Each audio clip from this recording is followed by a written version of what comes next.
représenté par M. Ducrot. M. Lecoq. M. Silvestri, absent excusé, sera représenté par M. Moreau. M. Namor. Présent. Madame Bricou.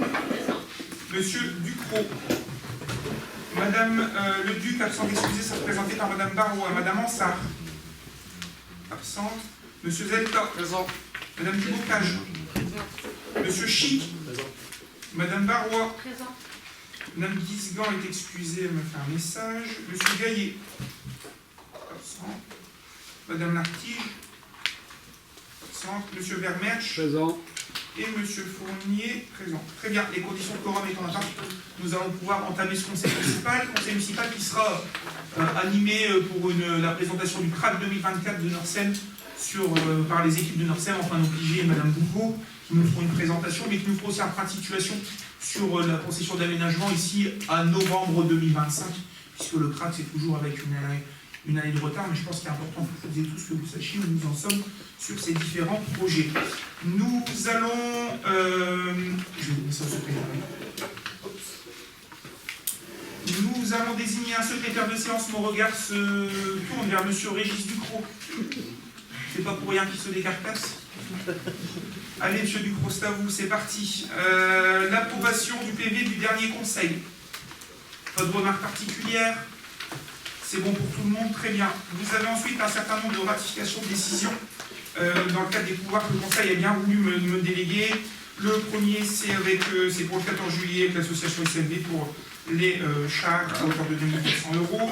Le deuxième, c'est l'encaissement de la participation des familles pour le séjour du 23 25 juillet 2025 dans le cadre de la PS Jeune, où il y a eu 15 € qui étaient demandés par famille. La fixation des tarifs, puisque vous me l'avez délégué également, applicable à la PS Jeune dans le cadre des actions d'autofinancement, donc les produits alimentaires salés, les boissons, participation, etc. Vous avez le détail.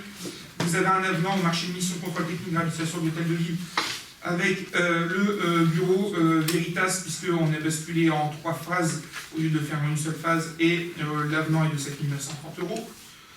Vous avez une assistance à maîtrise d'ouvrage pour le marché de services de télécommunications, on en parlera d'ailleurs après, avec l'STCT qui nous a permis de faire un gros bilan sur le fonctionnement de notre marché, mais également de travailler avec nous, à la fois pour connaître les offres les plus intéressantes, mais également nous suivre dans le déploiement lorsque il y aura un prestataire de choisi. Et d'ailleurs, on va vous en proposer un ici lors de ce conseil municipal. Vous avez un contrat d'assistance et de maintenance des différents DE de la commune sur les défibrillateurs avec la société Cardiop pour une durée d'1 an, 1170 €. Et vous avez un contrat de session de spectacle avec sur-mesure production pour plusieurs spectacles 5, 6 et 7 décembre. C'est dans le cadre du marché de Noël et c'est un montant global pour l'ensemble des spectacles de 3 101 €. Voilà pour les infos. La première délibération, c'est une délibération budgétaire modificative pour des ajustements de crédit. Vous avez les tableaux qui ont été présentés. Très rapidement, sur la section de fonctionnement, pas de nouvelles recettes, pas de nouvelles dépenses, mais des ajustements de crédit. Donc on a retouché à certains endroits où on diminue et on ajoute. Vous avez des retouches, les 45 000 € qui sont des questions de provision et de dotation aux amortissements qui n'étaient pas forcément au même endroit et que vous retrouverez ensuite sur l'autre tableau en recettes, notamment en recettes d'investissement. C'est le premier tableau. Vous avez vu que vous avez différentes retouches. Vous avez une somme qui a basculé de moins 255 et une partie à 45 dessus et une partie à 210, justement pour des changements d'écriture, uniquement des questions d'écriture. Ce sont également des provisions qui ont été réalisées.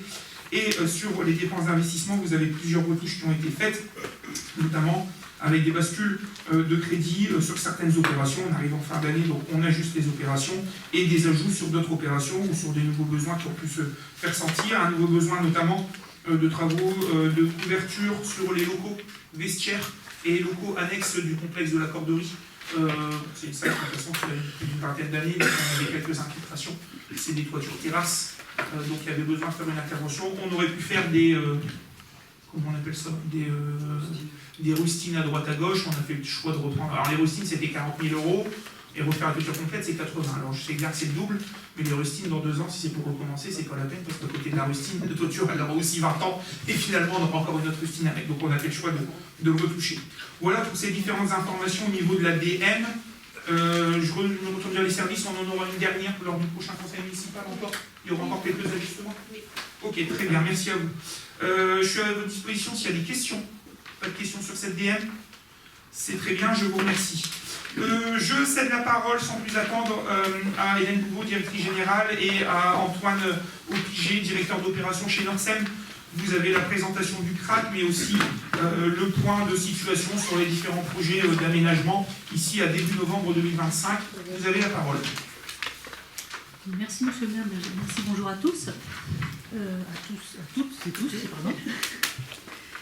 Donc, pour rappel, le CRAC, c'est bien ce qu'expliquait Monsieur le maire, c'était en fait le principe du compte rendu annuel au concédant, c'est de présenter l'activité de l'année précédente. Donc, ça concerne, en tout cas administrativement, l'état des dépenses et l'arrêt de l'état de l'activité en 2024. Mais bien entendu, depuis, on a beaucoup avancé, on a fait pas mal de choses. Donc là, l'idée, c'est aussi de vous donner une présentation de ce qui est avancé aujourd'hui en 2025. Donc, rappel simplement sur le compte rendu annuel, on fait l'état des dépenses d'acquisition, des travaux, des frais financiers, des recettes de charges foncières, c'est-à-dire des actes notariés que nous avons passés, et ensuite l'état des subventions et des recettes de participation. Voilà, donc il y a deux grandes actualités qui nous occupent actuellement avec M. le maire et ses équipes. C'est tout ce qui se passe sur le site d'Equipar et tout ce qui se passe sur le site de Honel. Donc je vais tout de suite laisser la parole sur le site d'Equipar pour que Antoine vous explique l'état d'avancement. Juste que ce soit clair pour tout le monde, quand on parle du site d'Equipar, c'est l'ancien Aldi et les anciens locaux d'Equipar à Blanc-Misson. Bonjour à toutes et tous. Pour faire un point global sur l'avancée 2024 sur l'îlot Equipar, on a eu un point de vue opérationnel de grandes avancées dès le mois d'octobre 2024 à la suite de la passation des marchés de travaux avec des entreprises locales notamment, qui nous ont permis de engager les travaux dès le mois d'octobre, comme je disais, le 20 octobre, après une inauguration qu'on avait réalisée avec Monsieur le maire, les services du sous-préfet, de la sous-préfecture également, et l'agglomération tout à fait. Opérations de travaux qui sont engagées, qui nous ont permis à mars-avril 2025 d'avoir l'intégralité des lots sur l'îlot Equipar de viabiliser. Donc les travaux de première phase, on appelle ça comme ça, ont été terminés et engagés. Ce qui a permis, dans le même temps, sur l'année 2024, à Nexity Village, qui est l'opérateur qui avait été désigné en 2023 pour travailler sur le secteur, de déposer ses permis de construire. Donc des permis de construire nécessaires et importants pour réaliser la programmation de logement qui est fléchée sur l'îlot Equipar, de 69 logements en tout et pour tout, donc avec 35 logements destinés à la résidence senior notamment, des logements en accession à la propriété pour les primo-accédants. Les constructions de logements qui devraient donc démarrer, pour faire un point sur novembre 2025, démarrer d'ici le milieu d'année, le troisième trimestre 2026, on est un petit peu en projection. Donc vraiment des nouvelles avancées concrètes que vous devriez voir sur le territoire d'ici un an, vraiment sur le démarrage des travaux de construction. Pour rappel, sur l'îlot Equipar, on a eu la possibilité vraiment d'engager ces travaux-là de reconversion du site grâce à un accompagnement important de l'État sur la mobilisation de subventions. En 2021 et 2024, nous avons déposé avec les services de la commune 2 dossiers dans le cadre du fonds Friche, qui est engagé dans le cadre du plan de relance de l'État. Et le projet d'Equipar a été accompagné à hauteur de 760 000 €. Donc une somme importante. Pour faire le parallèle, c'est quasiment à quelques milliers d'euros près le montant qui est nécessaire à la réalisation de tous les travaux de viabilisation définitive de cet îlot. Donc ce travail mené avec l'équipe municipale et Monsieur le maire a été très important pour engager vraiment la reconversion de ce site et son changement d'image, puisque ça faisait quelques années qu'il était quand même grevé du Aldi qui est parti, etc. Un petit peu de désilitude sur ce secteur. Donc voilà vraiment l'avancée importante sur l'année 2024 sur cet îlot Equipar. Sur l'îlot Onel, depuis sur l'année 2024, ce qui est important, c'est continuer de travailler avec le bailleur Maison et Cité, qui doit construire 14 logements sur cet îlot. Donc l'îlot Onel, c'est à la proximité immédiate de la mairie, hein, je pense que vous en avez conscience, je préfère le rappeler tout de même. 14 logements donc, en reconstitution d'offres qui peuvent être réalisés par le bailleur social Maison et Cité. Sur l'année 2024, ils ont travaillé donc, à l'établissement de leur permis de construire. Ils l'ont obtenu, ils l'ont affiché, il est purgé.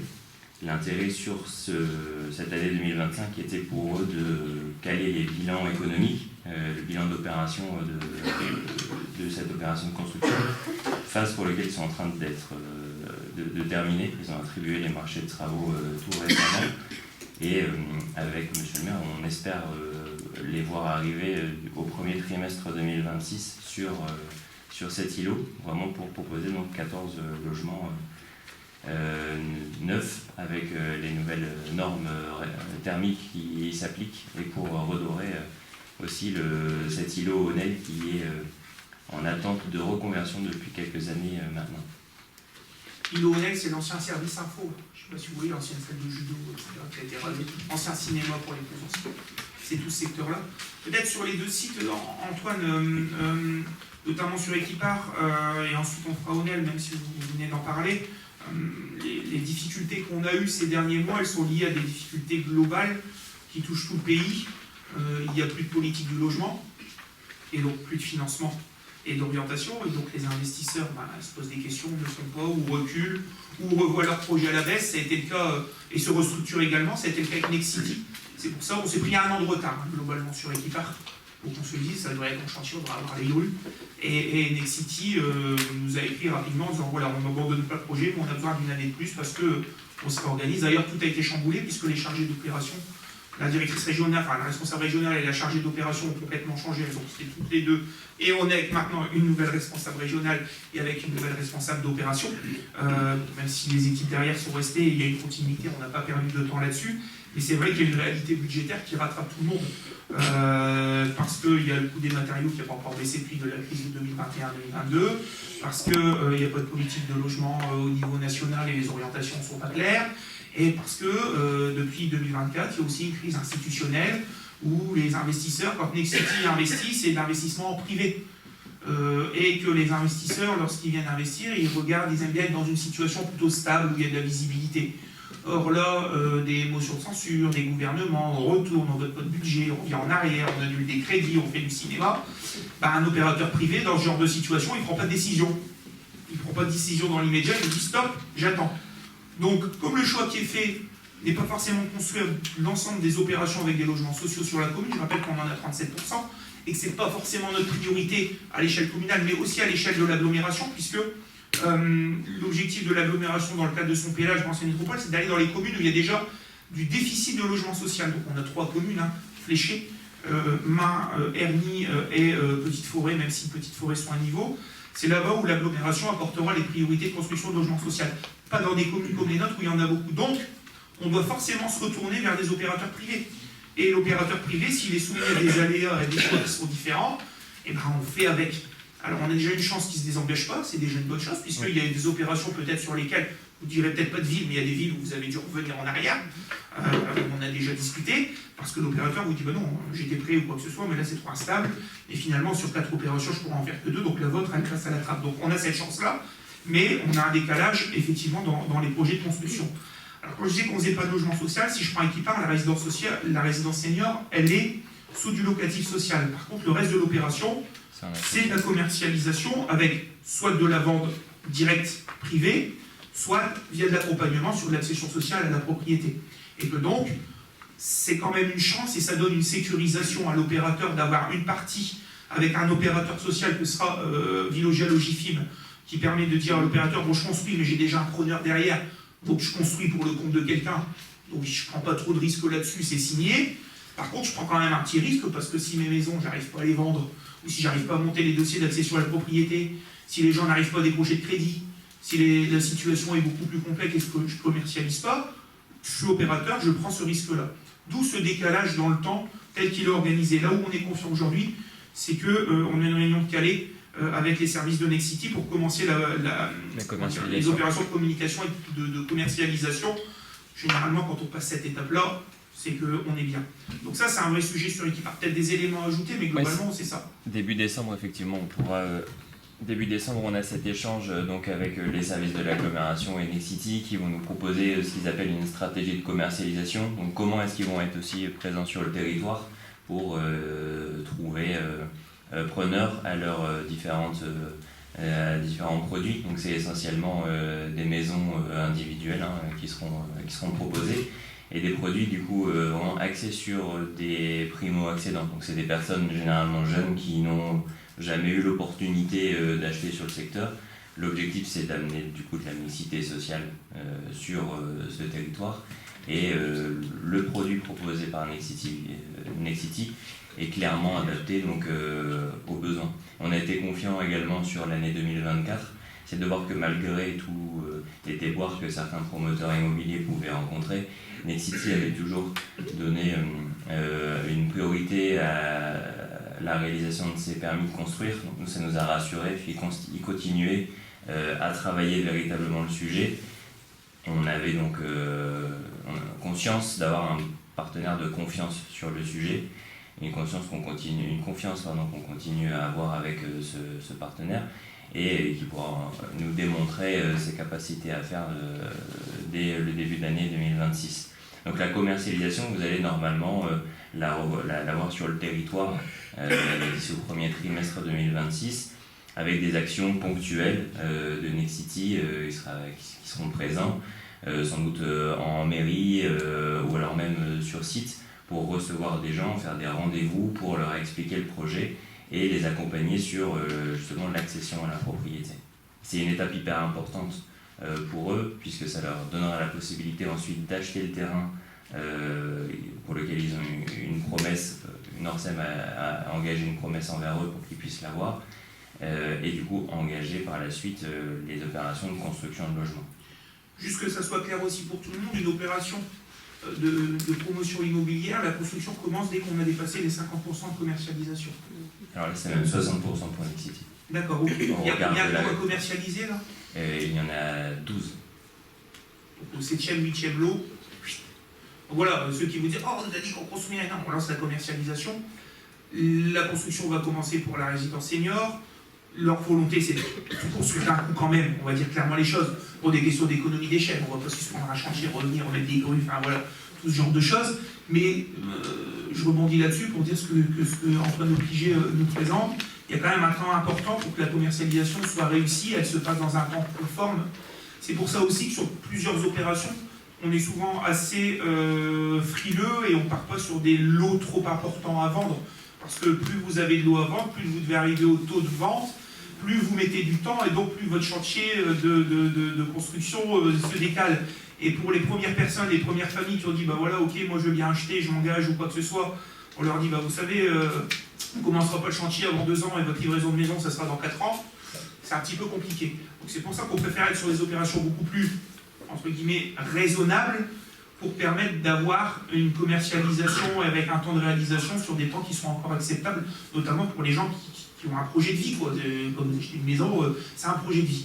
Donc il y a ce sujet-là qui est extrêmement important. On se voit ici courant décembre avec les équipes pour que nous aussi, communes, on soit relais et qu'on puisse diffuser l'information au maximum de personnes qui pourront être intéressées.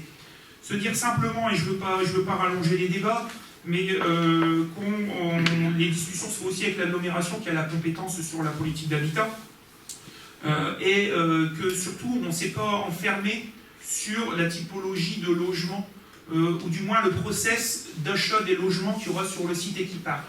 J'entends quoi par là? J'entends le fait que si on fait, pour les connaisseurs du PSLA, on fait que du PSLA avec des financements et avec des gens qui sont uniquement éligibles au PSLA. Là, on s'est donné plusieurs options, c'est-à-dire que le prix de la maison, s'il vaut tel prix que la maison correspond et que les gens ne sont pas éligibles au PSLA, mais ont leur crédit et veulent acheter la maison, il n'y a aucune difficulté, on leur fait. Ce n'est pas forcément fléché que pour de l'accession sociale à la propriété. Par contre, un couple qui se présenterait, ou un ménage, je qui est un couple, mais un ménage qui se présenterait et qui voudrait acheter la maison, par contre, qui remplit les conditions de PSLA, ce ménage-là, les équipes de Nexity et d'agglomération l'accompagneront pour monter un projet PSLA. Donc on ne s'est pas enfermé sur les publics qu'on souhaite toucher. Voilà, de toute façon, qui peut le plus, peut le moins. On a ouvert toutes les options possibles, justement aussi pour faciliter cette commercialisation. Il suffit que demain, vous ayez finalement 2 ou 3 ménages qui soient intéressés, mais qui ne sont pas éligibles au PSLA. Si vous avez le choix de faire perdre du PSLA, non seulement vous perdez des clients, vous perdez du temps pour la commercialisation, et puis finalement, au bout du bout, c'est un projet qui va être reporté. Des gens qui seront déçus, qui diront, attendez, moi, je voulais venir sur notre commune, j'ai de l'argent, j'ai la capacité d'avoir un financement et d'acheter, je ne peux pas acheter. Donc il y a cette réalité-là aussi qui est importante à prendre en compte sur le site Equipar. Et c'est déjà une stratégie du coup mise en place par Nexity. Ils ont déjà anticipé ce besoin de production de PSLA sur les 12 logements. Il y en a 5 qui sont d'ores et déjà réservés à cette catégorie. Donc ils peuvent passer sur une accession libre à la propriété, on va dire, donc déconnectée du raisonnement de moyens, de rémunération des personnes. On peut aussi augmenter cette échelle, passer à 12 logements en PSLA. Lorsqu'on a un privé qui vient, vous doutez bien qu'il fait une étude de marché avant. Il ne serait pas venu en disant je vais construire ça chez vous pour finalement mettre de l'argent chez des architectes, acheter des terrains, enfin voilà, passer du temps sur ce genre de choses pour dire finalement c'est pas viable, vous doutez bien, enfin voilà, il fait un calcul en disant voilà, ça c'est réalisable dans tel volume parce que potentiellement il y a une clientèle, c'est faisable, on a fait des études de marché, sinon il ne viendrait pas. Un bailleur social le fait mais pas de manière aussi poussée. Il y a je ne sais combien de demandes de logements en attente en France. Le bailleur sait qu'il arrivera toujours à organiser. Le vrai sujet, c'est quelle typologie de logements sociaux, collectifs, individuels, avec quel conventionnement, PLAI, PLS, plus. Enfin voilà, c'est ce genre de sujets qui sont posés sur la table, mais pas les autres. Donc voilà, là, on a des sujets qui sont des projets de construction qui sont quand même intimement liés à une ambiance générale. J'espère qu'il n'y aura pas encore de crack financier ou de je ne sais quoi, puisque ce sont toujours des choses qui viennent perturber ce genre d'opérations et qui sont pas assez perturbantes lorsque il faut les présenter. Alors déjà dans CERN, parce qu'il va nous les présenter à moi en premier lieu, et lorsque c'est partagé avec vous ici au conseil municipal. Sur le site ONEL, peut-être rapidement, pourquoi ça a pataugé? Pour des questions de financement, qu'on soit clair, on ne va pas rentrer dans les détails. De financement et aussi de consultation des entreprises avec un budget qui était beaucoup plus important. Exactement, c'est ça, quand j'en dis financement, c'est ce genre de choses. C'est-à-dire globalement, il y a eu 3 consultations de la part de Maisons et Cités, avec une première consultation avec beaucoup de lots qui ont été infructueux. Comme je sais pas, il y avait de l'eau électricité, de l'eau chauffage était infructueux, pour le chauffage, donc pas de réponse d'entreprise, on peut perdre le chantier. Et surtout pour les lots où il y avait eu des réponses avec des prix qui étaient jusqu'à 2 fois et demi les prix qui étaient prévus. Alors même chose, on va me dire ouais mais si vous avez baissé les prix, non. Les prix qui sont prévus, il y a un architecte, il y a quelqu'un qui fait de la construction, qui sait à peu près l'économie d'une construction comme celle-là, combien ça vaut un ratio au mètre carré, combien ça vaut un mètre de tuyau, combien ça vaut une construction au mètre carré avec en gros œuvres, combien ça vaut des plantations, des aménagements extérieurs, combien ça vaut la mise en place de réseaux.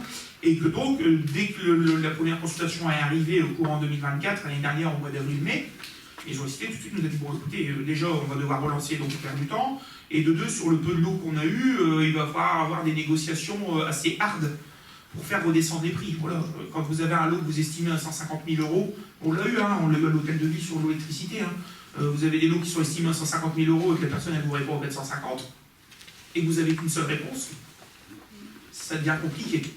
Donc il y a eu une deuxième relance pour déjà combler les lots infructueux. C'est revenu sans lot infructueux, et la troisième partie, on va dire, ça a été les négociations.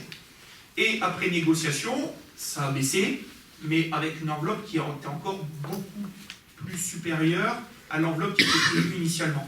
Et donc les discussions, elles sont après internes, sont dans ce qu'on appelle les comités d'engagement des risques à Maisons et Cités, où tout le monde se voit et se dit voilà, j'ai un projet d'entente en telle commune, le porteur de projet vient à son territoire, il se passe ça. Par contre, il y a besoin d'autant de financement en plus, il y a un risque, est-ce qu'on fait, on fait pas, et les administrateurs disent bah oui, on fait, et ils doivent trouver les solutions de financement. Donc les solutions de financement, c'est je fais encore des économies, là c'était plus possible, ils avaient pressé au maximum, ou c'est dire bon l'argent que je dois mettre là, je le mets pas ailleurs. Donc ils ont annulé les opérations ailleurs pour financer cette opération-là.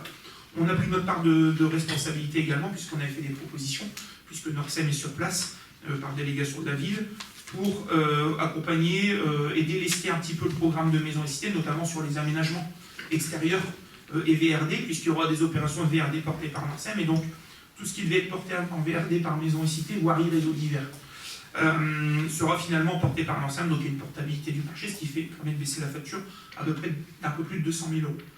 Globalement, je n'entre pas dans le secret des dieux, j'ai rien à cacher, ils me font peut-être la tête. Il y avait un besoin de financement de 500 000 € sur l'opération. Voilà. Et pas sur des petites sommes. Voilà. Multiplié par le nombre de logements, combien 14 Oui.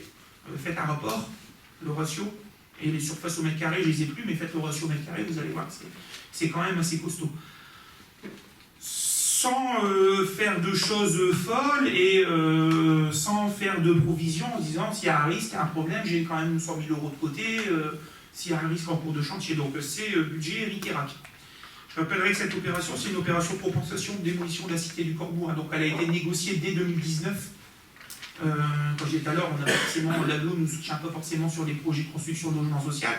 Ça se fait beaucoup plus, on parlait tout à l'heure de Ernie, Petite Forêt, Crépin aussi, parce qu'ils sont à 26%, et la loi les oblige à avoir 25%. Le petit bailleur dans quelques logements, si Crépin se retrouve en dessous de la loi, ils vont payer des amendes assez importantes. C'est pour ça que vous avez des opérations qui se font sur ces communes-là, qui sont un petit peu limites au niveau des logements locatifs sociaux.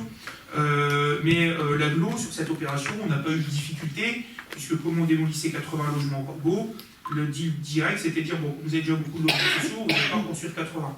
Par contre, on peut en construire à peu près au maximum une reconstitution qui représente 30%. Donc si on prend la résidence senior sur Équipart et qu'on rajoute les 14 logements de Maisons et Cités sur le centre-ville, on est dans la reconstitution partielle de ce qui a été démoli au Corbeau, et on n'a pas eu à avoir de difficulté à faire passer les sujets à l'agglomération.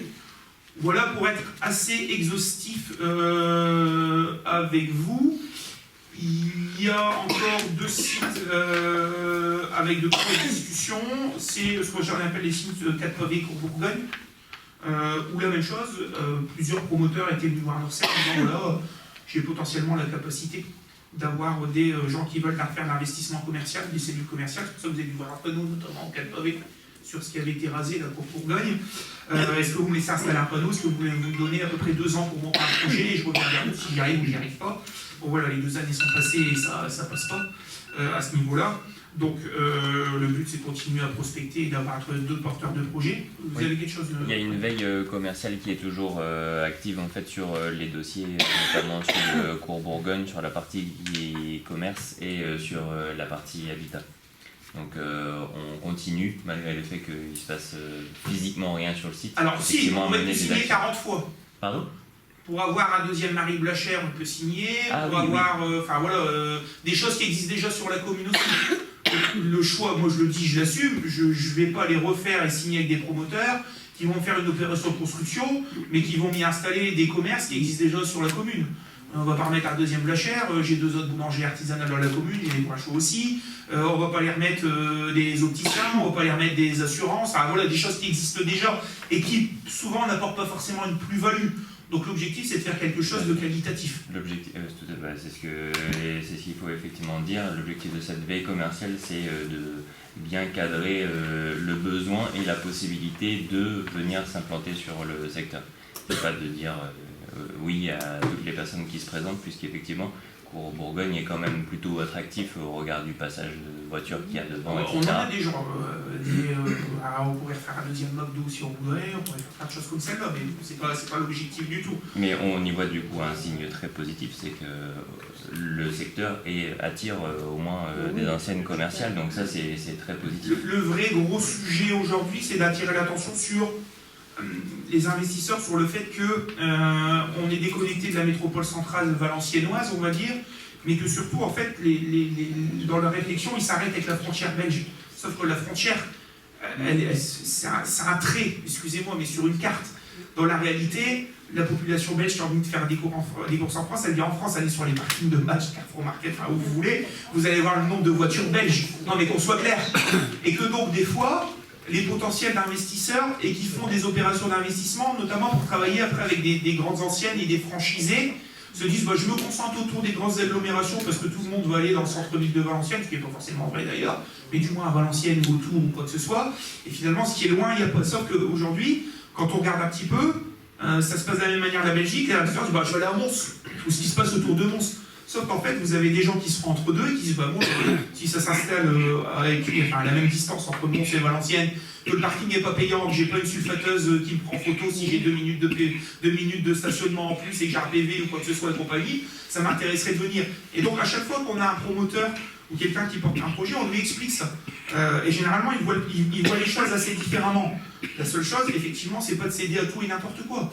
Demain, on peut faire du développement à outrance et accueillir n'importe quel type de commerce ou de problème. Je sais pas, je ne veux pas faire d'histoire, mais on peut accueillir Shane. Et puis vendre un peu n'importe quoi sans vouloir. Je pousse le vice. Non, mais il faut être attentif. Moi, je préfère expliquer aux gens que quelque chose ne se fait pas que de faire quelque chose qui ne va pas fonctionner ou qui va avoir des conséquences négatives sur une économie qui est déjà existante et qui est peut-être déjà fragile. Donc voilà, on n'est pas là pour faire ce genre de choses. Donc, sur ces sujets-là, on est en veille. Des fois, les choses vont très vite. On a des gens qui viennent et puis des fois, ça se développe très rapidement. Alors là, c'est pas forcément... J'ai un peu d'expérience sur le sujet, mais vous en avez plus que moi. Des fois, il y a des dossiers qui traînent pendant quelques années et puis sur quelques mois, ça se résout. C'est une question de temporalité. Exactement. Et des fois, vous avez des choses qui vont finalement pas assez vite parce qu'elles sont déjà solutionnées avant d'avoir commencé. Donc, voilà. Donc on vit sur ce genre d'opération. Et il y a une autre opération qui est importante aussi, c'est Sofanor. Où vous le savez, je vous l'ai déjà présenté, EPF est maintenant propriétaire du site et de ce qu'on appelait la maison Marie, qui est à l'arrière de l'église. Ils ont fait des travaux de mise en sécurité cet été durant juillet-août, donc caméra, il y a des alarmes, enfin c'est repris dessus. Il y avait quelques problématiques d'infiltration d'eau sur les anciens bureaux de Sofanor avec les logements du PAT à côté. Mais Corinne Cachemaret m'a fait remonter l'info du PAT. Je vais faire monter à EPF et EPF est intervenu. Donc les choses sont en train de se régler. Et on travaille avec l'agglomération sur une programmation sur ce site-là au titre de 14 friches communautaires prioritaires. Le vrai sujet, c'est que sur plusieurs friches, c'est l'agglo qui portera le projet parce qu'elle sera maître d'ouvrage. Sauf que nous, comme on a déjà désigné un opérateur, l'agglo ne peut pas dire bah, je fais à la place de l'opérateur ou vous me transférez l'opérateur vers moi pour que ce soit moi qui lui confie les opérations. Donc l'agglomération interviendra autrement, dans le montage de projet, dans l'accompagnement, forcément pour qu'elle y soit associée, mais surtout plutôt par une participation financière qui rentrera en recette au titre des subventions que vous prévoyez dans l'équilibre du programme de la concession d'aménagement. Et en parallèle, on continue à travailler avec les services de l'État aussi pour financer cette reconversion de la friche Sofanor. Donc ouais, financièrement, je pense qu'on n'aura pas de difficulté sur Sofanor. Le vrai sujet, ça sera qu'est-ce qu'on y fait, quelle temporalité. On n'y est pas encore. Ça nécessitera cependant, et je le dis par avance, le fait de prolonger la concession d'aménagement. Elle a été signée fin 2018 et elle doit s'arrêter fin 2028. Vous voyez le temps que prend l'aménagement. Ben voilà, on n'est pas sur les choses faciles. On décide l'année prochaine de faire une fête, c'est plus simple à organiser, excusez-moi, pour avoir le pognon, mais c'est plus simple à organiser que faire de l'aménagement sur du long terme, sur des terrains pollués, sur des terrains industriels, en centre-ville, avec des marchés, un marché à contexte économique compliqué, sans faire de logement social ou très peu. Enfin voilà, on cumule quand même un certain nombre de difficultés. Donc sur Sofanor, on vous proposera, pour les opérations, mais surtout parce que Sofanor est dedans, de prolonger la concession d'aménagement. C'était prévu au contrat initial. Hein. On avait une capacité de pouvoir prolonger, mais il faut la valider. On peut rajouter 4 ans, jusque fin 2032, qui nous permet d'avancer tranquillement. Et donc ça sera l'objet d'un avenant, et vous aurez également un avenant sur Onel, puisque sur le site Onel, il y a une partie de l'aménagement qui était portée par Norsem, et le plus bas de l'aménagement, c'est-à-dire au long de la rivière, on ne pas qu'il y ait le terrain, où ça va être de la zone verte, c'était la ville qui le réalisait et on s'organisait ensemble. Sauf que quand on faisait le cumul d'opérations Norsem et le cumul d'opérations de la ville, si chacun le faisait de son côté, on était éligible à aucun niveau de subvention. Pourquoi? Parce que les subventions qu'on va chercher, vous avez des seuils planchers. Vous devez le voir souvent. Quand on vous présente un projet, on vous dit bah voilà, pour telle subvention, il faut que le projet fasse au minimum 400 000 € hors taxe, 500 000 € hors taxe. Donc on était à 450 et 400 de l'autre côté. Donc la discussion qu'on a eue, c'est que pour pouvoir déposer les dossiers, on en a déposé un au département, sur l'enveloppe 2025-2026, mais fléché pour 2026 au titre des PTS. Si Norsem déposait seul, ils ne pouvaient pas parce qu'ils n'avaient pas les 500 hors taxe, et si nous on déposait seul, on n'avait pas les 500 hors taxe. Donc on a demandé à Norsem de le déposer pour son compte, mais aussi pour le compte du périmètre sur lequel la ville devait intervenir. Ce qui fait que globalement, on arrive à déposer un projet qui dépasse le seuil plancher. Le vrai sujet, c'est que si nous on devait le réaliser, on le réalise avec notre argent. Si demain Norcem doit le réaliser, même s'il va avoir une subvention, il y aura quand même une participation à donner. Donc on a chiffré sur une base d'estimatif une participation, et donc on aura pour les prochaines années, pour financer cet agrandissement de projet, enfin cette reprise, fait qu'on confie ce projet à Norcem, un agrandissement du périmètre et une participation qu'on donnera complémentaire à Norcem. On l'a fait de la manière équilibrée. C'est pas la plus pessimiste, mais c'est pas la plus optimiste. On a mis un certain nombre de recettes sur lesquelles on compte vraiment en subvention. Sur l'économie également du programme global tel qu'il est prévu depuis 2018, on peut économiser sur certains postes d'ailleurs pour financer celui-là. Et on a encore quelques rencontres à faire, notamment avec l'aglo, puisqu'il y a beaucoup d'aménagements, on considère ça comme une friche d'une certaine manière, et qu'il y a de l'aménagement lié au développement durable sur les fonds de biodiversité de l'aglo. On devait les rencontrer, mais le rendez-vous s'est mal calé. On doit les rencontrer prochainement. Pour l'instant, on ne l'a pas mis en recette. Si c'est comme pour la ville, quand on met de l'argent sur fonds propres, dès qu'il y a des recettes qui rentrent parce qu'on obtient des subventions, notre fonds propre il diminue, on a besoin de mettre moins. Donc il y aura un avenant qui vous sera proposé, je pense au prochain conseil municipal, on en a en décembre. Si c'est pas celui de décembre, il y en aura un courant janvier. En tout cas, ça sera passé dans l'un des deux conseils municipaux. Je crois qu'on est dans les phases d'échange et de rédaction entre les équipes sur le contenu de cet avenant. Voilà les éléments que j'avais à vous communiquer. Est-ce que vous avez des éléments complémentaires? J'ai déjà été très long finalement. Non, monsieur le maire, tout ce que vous voulez dire, tout a été dit. Impeccable. Est-ce qu'il y a des questions? Les équipes sont là. Elles sont à votre disposition. Moi, oui. Je m'interroge pour le 19 ou la NTIA qui a été adressée à la CVM. Ouais. Mais tu sais bien que le 27 est toujours là. Ça devient une friche. C'est abandonné. Lequel? La maison du front. Ah, derrière, Norcem a préempté une des maisons. La 19. Oui. Mais celle qui est à côté, c'est la même. Celle de 27, elle est pour l'instant pas forcément dans le programme. Et il n'y a pas de vente, j'ai pas de DIA, j'ai rien du tout. Alors oui, allez-y, répondez. Indirectement, il faut trouver un vendeur pour que ça soit préempté alors. En fait, nous, on n'aura pas la capacité Norcem de préempter parce qu'il est en dehors de notre périmètre d'opération. Et s'il n'est pas dans notre périmètre, on ne peut pas. Oui, mais il est en périmètre de veille et pas en périmètre contractuel. Il était dans le périmètre de veille avec EPF. Oui, exactement. Mais il n'est pas dans le périmètre concession d'aménagement. Il y avait bien la maison avant, le 23, c'est ça? C'est laquelle que vous avez préempté? Le 19. Le 19, c'est ça. Et la 27, elle est en périmètre de veille, et le périmètre de veille, il est avec EPF. La convention existe toujours avec EPF. Hein. Elle n'est pas disparue, elle est opérationnelle. Mais s'il n'y a pas une transaction, on ne peut pas activer le droit de préemption. En fait, le droit de préemption, comme là, ça a été fait avec Norcem, il arrive que s'il y a un acheteur. Il faut faire un achat là. Alors la DIA arriverait sur effectivement le. Et à ce moment-là, on la transmet à EPF, et on dit EPF, on préempte, on préempte pas. Il y a un vendeur, mais comme le 19 a été préempté, celui du 27 n'a pas acheté. Parce on a rédigé un courrier auprès de la vendeuse justement qui va en sens de la réponse qu'on vous formule aujourd'hui. C'est qu'on est en dehors du périmètre. S'il y a elle voulait surtout sécuriser de mémoire sur le fait qu'il n'y ait pas de préemption. Donc nous, ce qu'on a pu valider avec monsieur le maire, c'est que dans le cadre de l'opération Sopanor, on n'irait pas préempter le numéro 27. Pour la raison, parce qu'on est en dehors du périmètre. Légalement, il ne doit pas être missionné pour ça. Le 19, il n'y avait pas de difficulté. Par contre, il n'y a que EPF qui peut le faire. Il faut être sur place, hein, parce que pour voir la win QC. Je sais bien. D'accord, ok. Bon, ça va. Merci. Pas d'autres questions?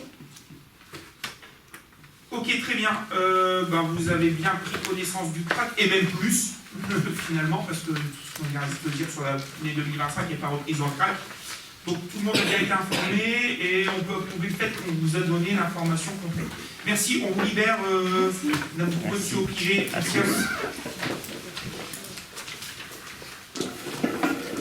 Ensuite, sur les questions d'affaires courantes, vous avez un certain nombre de subventions qui doivent être attribuées à des associations qui ont participé à la retraite du flambeau. Non pas le 14, mais cette année, c'était le 12 juillet. Toujours le même montant, 150 €. Est-ce qu'il y a des membres d'associations ici? Damien Amical, est-ce qu'il y a des gens qui sont dans d'autres associations? Odile Bricou, donc pas de participation. Qui? Oui, mais pour quitter, donc. Corinne Cachmarek, Odile Bricou, Janine Dont, Jean-Claude pour le Secours Populaire, Damien Chic pour l'Amicale des Rosiers. Pour le don du sang, d'accord, ok. Est-ce que c'est... Oui, je pense que j'ai encore... oui, mais c'est peut-être. Est-ce que c'est noté pour... oui. Pour le reste, pas drôle, oui. Et activité culinaire. Voilà. C'est ça. Et Alison du Bocage, activité culinaire.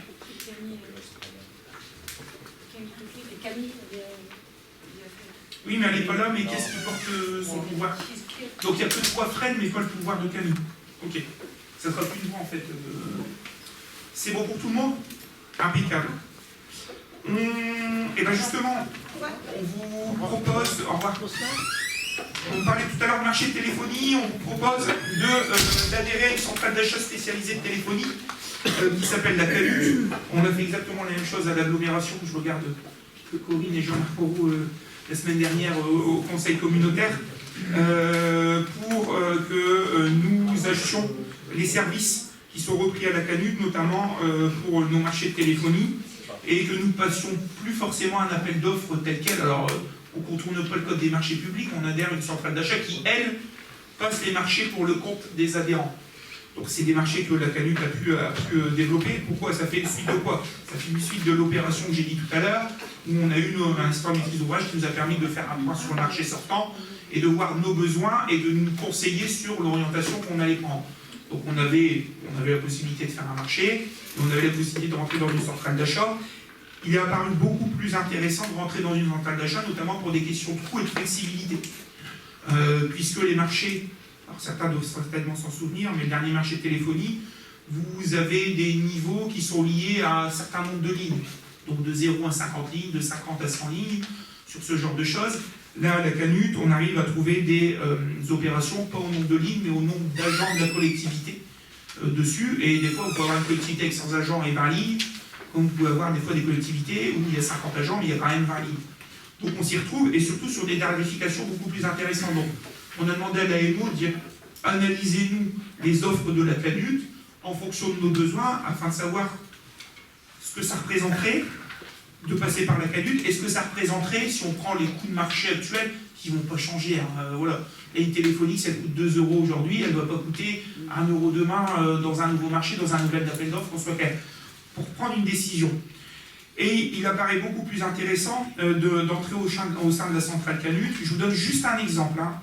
Sur un forfait téléphonique mobile, voix, SMS illimité, 20 gigas.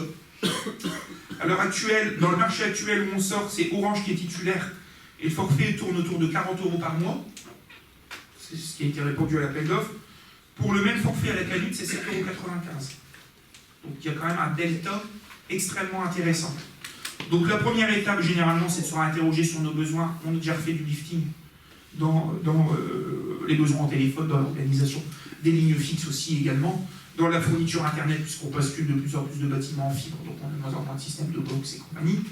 Et ensuite, appliquer nos tarifs. Je vous ai donné un tarif le plus réaliste et le plus parlant pour vous, où potentiellement on a quand même des capacités à faire des économies assez importantes sans forcément diminuer la qualité. Donc voilà ce qui vous est proposé, c'est de rentrer sur la centrale d'achat Canut. Vous aurez certainement, et ça dépendra du résultat, aussi un petit peu de notre analyse sur le sujet, on fera certainement la même opération pour les photocopieurs. Parce que la Canut propose aussi, on vient de le faire à l'aglo également, des opérations beaucoup plus intéressantes sur les copieurs que ce qu'on peut faire seul. Alors c'est toujours, voilà, les centrales d'achat, moi je fais toujours attention, parce que ils vous vendent beaucoup de choses en disant, comme une centrale d'achat, on est beaucoup, quand on passe des marchés négociés, les sociétés se battent pour les remporter, parce qu'on leur ouvre un nombre de clients, un portefeuille client assez important. Bon, pour autant, sur certaines choses, c'est pas intéressant. Je pense à l'UGAP, pour ceux qui connaissent. Des fois, quand vous regardez, on l'a déjà fait, nous, avec des achats de véhicules, pour le même véhicule, quand vous regardez le prix UGAP et le prix que vous allez négocier, des fois, chez un concessionnaire local, et vous allez rajouter un gyrophare, voilà, des logos, les bords ou quoi que ce soit, vous vous en sortez de manière beaucoup plus intéressante. Et en plus, vous faites vivre un local. Donc il y a des sujets où les centrales d'achat sont intéressantes, il y a des sujets où c'est pas intéressant.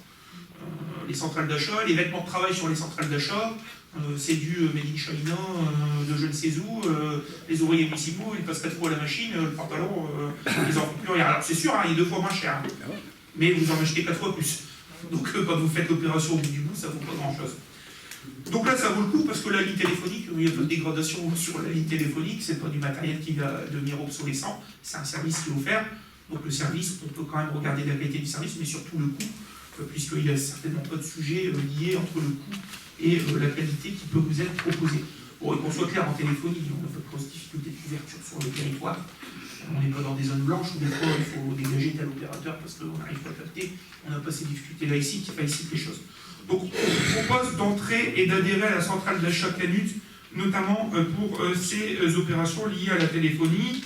Et ça serait opérationnel au 1er janvier 2026. C'est ça, fin du marché, oui, 31 décembre, et donc on bascule en Canut 1er janvier. Voilà. À votre dispo, s'il y a des questions. Pas de questions? On est OK là-dessus, c'est voté à l'unanimité, je vous remercie. Je vous propose de regrouper les 3.5, 3.6, 3.7. Ce sont 3 demandes de subvention au type du ce qu'on appelle le FIPD. C'est pour l'installation de 3 alarmes dans 3 bâtiments qui ne sont pas équipés. Ce sont les 3 derniers bâtiments. Non, il en reste 4, j'en donnerai un autre. Qui ne sont pas équipés d'alarmes. Le clubhouse de tennis à côté de la salle d'accorderie, les vestiaires et locaux administratifs de la mine où il y a le club de foot, et la maison du parc où il y a les assos de pêche qui ne sont pas équipés en alarme. Il reste un bâtiment où il n'y en a pas, c'est la buvette du stade de foot. L'ensemble des bâtiments de la ville sont couverts par là. Donc on peut avoir des subventionnements, on les a pas, on les a pas, on les a, on les demande, on les a, on sera très bien, on sera très content. Est-ce que vous êtes d'accord? Bon, il n'y a pas des coûts, c'est pas des coûts du diable. On les a derrière. Pour, non mais voilà, local du tennis, l'alarme, c'est du TTC ou hors taxe 3094. Le stade de la mine, 4111. Maison du parc, 3094. Est-ce que c'est bon pour tout le monde? On sollicite? Impeccable, je vous remercie. Vous avez des créations de 2 emplois non permanents, notamment au service du service enfant jeunesse, puisqu'on a des agents qui sont en disponibilité, et donc on remplace les agents en fonction des durées de disponibilité. Donc là, on avait des agents en CDD, dont les contrats, on avait créé les postes sur les durées des CDD. Les fins de dispo sont arrivées. On a expliqué aux agents que leur CDD était terminé parce qu'ils étaient basés sur les fins de dispo. On ouvre donc, puisque les agents en disponibilité nous ont demandé une nouvelle période de disponibilité, ces postes-là, les mêmes postes, mais sur la nouvelle période. Et les agents qui sont en train de travailler sur ce genre de choses seront repositionnés, se poursuivront. C'est simplement des raisons légales. On ne peut pas dire à quelqu'un, tu es sur un poste de remplacement et on ouvre son poste de manière définitive. Et le jour où la personne elle revient, on fait quoi? Donc, on se cale sur les durées et vous avez ces 2 postes-là qui sont regroupés, périscolaire 24/3e et un autre périscolaire à temps complet. Je ne sais pas s'il y a des remarques particulières. Pas de remarques particulières. Impeccable. Vous avez, comme chaque année, par anticipation, des ouvertures de recrutement d'agents contractuels pour des besoins d'accroissement d'activité, si besoin. On n'y a pas forcément recours. On a eu recours cette année quand même à quelques-uns ou pas? Je regarde pour les services. Nathalie ou Anaïs, oui. Quelques-uns. On a un accroissement d'activité. Comment? Les espaces verts. Oui, d'accord, ok. On était au niveau du service espace vert. Bon, ok. Ça marche. Très bien. On n'a pas forcément besoin, mais si les postes ne sont pas ouverts et qu'on a un besoin, on ne sait pas le faire. Donc on vous propose, comme chaque année, d'ouvrir. Alors vous avez repris adjoint administratif 35-35, 20-35. Généralement, il y a toujours un temps partiel et un temps complet par filière. Est-ce que c'est OK pour vous? Pas de remarques particulières? Impeccable. On vous propose également de voter les CE, notamment pour les centres de loisirs. C'est la rémunération des animateurs vacataires, en plus de nos animateurs permanents qui sont engagés sur des CE. Alors, ce n'est pas les mêmes grilles de rémunération en fonction qu'on est non diplômé, bof à stagiaire, bof à diplômé, et directeur ou directeur adjoint avec un bof D. Tout est repris, on n'a rien inventé, ce sont comment dire, les tableaux et les grilles de rémunération qui sont prévues par la loi. Pas de remarques particulières, c'est bon pour tout le monde, impeccable. Nous devons délibérer pour fixer l'indemnité que nous allons verser aux professeurs de l'école Jean-Marie Brison qui vont accompagner les élèves dans le cadre de la classe de mer. Donc même chose, puisque c'est une obligation. Sur le temps de sortie de classe de mer organisée par la ville, il y a une participation à la rémunération, notamment au fait qu'ils soient en classe déportée et qu'ils rentrent chez eux le soir, des enseignants qui accompagnent leurs 3 classes. Donc il y a 3 enseignantes, même si je vais être beaucoup plus précis. À ce niveau-là, on a repris l'ensemble des montants qui correspondent. La loi, même chose, fixe des barèmes. On n'invente pas des sommes comme celle-là. L'objectif, c'est de pouvoir le délibérer pour qu'on puisse leur verser ces sommes. J'indiquerai simplement une chose, c'est qu'on le faisait chaque année, mais que chaque année, on n'avait pas de délibération. Donc on n'a jamais été embêté parce qu'on n'a pas eu de vérification comptable, mais si on avait une vérification comptable, le comptable pourrait dire, mais attendez, ça correspond à ça. C'est qui, madame Artel, elle n'est pas dans vos effectifs, pourquoi vous lui versez quelque chose? Là, avec ça, on justifie la rémunération et pourquoi il y a un virement qui va se faire sur le compte de quelqu'un qui n'est pas agent de la ville. Est-ce que c'est clair pour tout le monde? On peut le valider ensemble, c'est à l'unanimité, je vous remercie. Vous avez une mise à jour du tableau des effectifs projeté au 1er janvier 2026. Vous avez des fermetures de postes et des ouvertures de postes. Les ouvertures de postes sont liées généralement à des avancements de grade et les fermetures, les gens qui vont passer en avancement, on leur referme leur poste parce qu'on n'a pas besoin. Vous avez 2 postes en contrat de projet périscolaire. Et vous avez en suppression un poste d'adjoint d'animation principale de 2e classe à temps complet, un poste de brigadier chef principal à temps complet en police municipale, un poste d'adjoint d'animation contrat de projet 11-17 à temps complet au service animation. Donc vous voyez 2 créations qui correspondent certainement à des gens qui existent déjà et qui ont un avancement de grade, donc on repositionne dans l'organisation du service, un à temps partiel, un à temps complet, et 3 suppressions, et dans les 3 suppressions, il y en a 2 qui doivent certainement correspondre aux 2 créations qu'on a au-dessus. Vous avez le tableau des effectifs complet qui est repris, complet avec également les agents contractuels à ce niveau-là, tout dans le détail avec les postes ouverts, les postes occupés, les postes qui seront vacants parce que supprimés au 1er janvier 2026, les postes qui seront encore vacants en 2026 parce qu'il n'y aura pas forcément de recrutement prévu. Est-ce que c'est clair pour tout le monde? C'est bon pour tous, on peut le valider? Très bien. On vous propose ensuite une délibération pour un protocole transactionnel avec monsieur Gliner qui habite 22 rue des anciens combattants de FN. Ce monsieur a un dommage sur sa clôture. Dont la responsabilité de la ville est engagée, il y a des racines qui ont poussé et qui ont bougé le mur, qui ont fendu le mur. Donc monsieur nous l'a écrit l'année dernière, on allait constater effectivement, on a supprimé et retiré les racines qui posaient problème, monsieur nous a demandé de remettre en état le mur. On lui a fait 2 propositions. On lui a dit soit on refait le mur complet et la ville prend en charge la partie qu'elle a dégradée, dont la dégradation de responsabilité, et vous prenez en charge le reste, soit la ville prend uniquement en charge la réparation partielle dont elle est responsable. On l'a laissé réfléchir, il a réfléchi, il est revenu vers nous en disant je ne fais pas le mur complet, je fais que la petite partie qui a été abîmée par la ville. Donc l'objectif c'est de faire un protocole avec lui, de lui dire bon voilà, on signe ensemble. La ville, elle répare cette partie-là, elle prend à sa charge les frais de réparation, mais vous, derrière, il n'y a pas de recours, il n'y a pas ce genre de choses, parce qu'on a réparé les dommages. On pourrait le faire, pourquoi on fait ce genre de choses? Parce qu'on peut le faire avec des assurances, je l'ai déjà dit, mais vous avez des, comment ça s'appelle, j'oublie le nom, des franchises à mettre, vous avez ce genre de choses, etc. Vous avez la sinistralité, donc quand vous sortez votre état d'assurance, pour le marché d'abord, on dit ouais, mais vous avez réparé ça, vous avez fait ça. Donc dès que c'est des sommes qui sont quand même relativement peu importantes et qu'on arrive à trouver une solution à l'amiable, on fait un protocole transactionnel. On l'a déjà fait aussi au bénéfice de la ville. On en aura un qui arrivera dans les travaux qui sont en train d'être faits à la prison. Il y a une partie du piétonnier qui a été abîmée. On a prévenu tout de suite, on a fait un constat avec la police municipale pour que ça soit consigné. Et l'entreprise a pris contact avec nous pour nous dire bon, bah, voilà, on a vu, c'est de notre faute. On ne fait pas d'assurance, on ne fait rien, vous faites chiffrer les travaux, vous nous les présentez, on se met bien d'accord, donc on leur fasse faire payer des choses sur le dos de l'entreprise qui n'ont rien à voir, et parce qu'on est d'accord, on vous proposera ici un protocole transactionnel pour qu'on puisse réaliser les travaux et que l'entreprise nous rembourse le montant des travaux, et au moins c'est au carré, il n'y a pas de difficulté. Voilà sur ce genre de méthode, pas de problème particulier, impeccable, je vous remercie, je vous rappelle que vous aviez le protocole, un petit document, il n'y a rien de bien méchant, mais qui vous était fourni.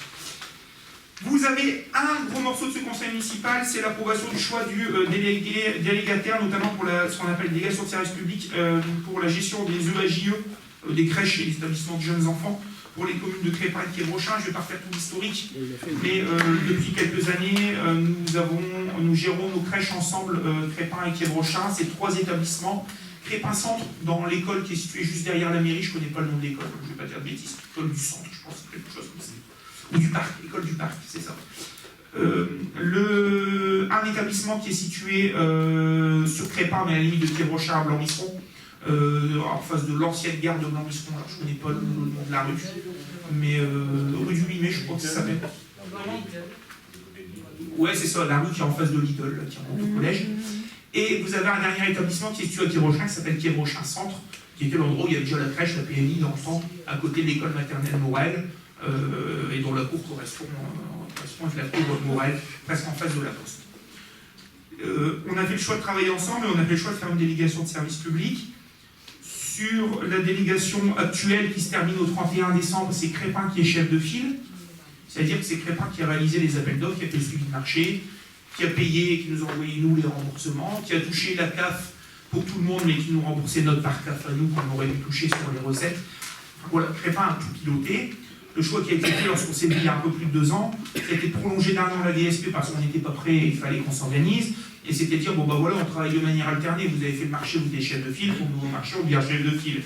Et puis si dans quelques années, on fait le choix encore de continuer ensemble sur la DSP, on proposera Crépin qui devient chef de file. Le but c'est d'alterner, il n'y a pas de sujet. Moi j'ai pas de problématique de confiance ou quoi que ce soit, mais au moins ça permet d'équilibrer un petit peu les choses. Donc on s'est organisé, on a retravaillé ensemble le cahier des charges, les 2 communes, sur le volet opérationnel, mais également sur le volet juridique. Il y a un sujet sur le marché sortant, puisque sur le marché précédent, il y avait des travaux à réaliser à Crépin comme à Quiévrochin. Et donc on avait demandé dans le cadre du marché que ce soit le délégataire qui réalise les travaux pour le compte des 2 communes propriétaires. Et donc le délégataire avait une enveloppe qu'il a dû respecter, avait des participations qui correspondaient aux sommes qu'il avait engagées pour qu'ils soient remboursés par les communes. En fait, il fait les travaux pour le compte des communes.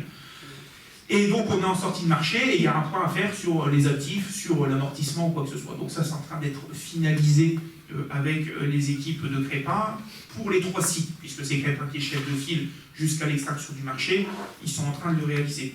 Sur le nouveau marché, on s'est posé des questions, les 3 établissements ne nécessitent pas forcément de travaux, ou du moins des travaux minimes. Je sais que moi, Quiévrochin, il y a une question de revêtement à retoucher, un Velux, mais je crois que ça a déjà été fait.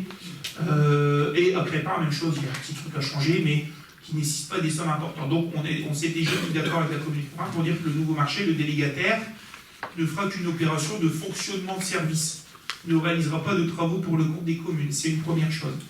La deuxième chose, on s'est interrogé sur le fonctionnement des crèches.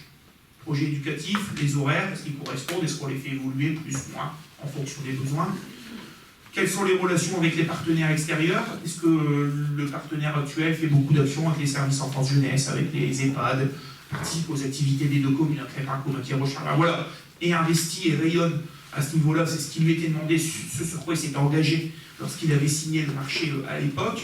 Et puis également les participations des communes d'un point de vue financier et les tarifs qui seront proposés aux parents. Donc on a lancé un nouvel appel d'offres, on a eu 3 candidats qui ont répondu à l'issue de cet appel d'offres. Nous avons donc réuni la CDSP, certains membres, qu'est-ce qui est dedans? Fabrice, tu étais là aussi à la CDSP, qui est encore là, Frédéric, Corinne, Monsieur Vermersch, exactement, était dedans. Et on s'est vu dans le cadre de la CDSP, on a analysé les offres. Il y avait sur les 3 offres une offre qui était complète, recevable. Ça, c'est pas moi qui le dis, c'est le code des marchés publics. Il y a des documents à remettre, voilà. Il y avait 2 offres non complètes.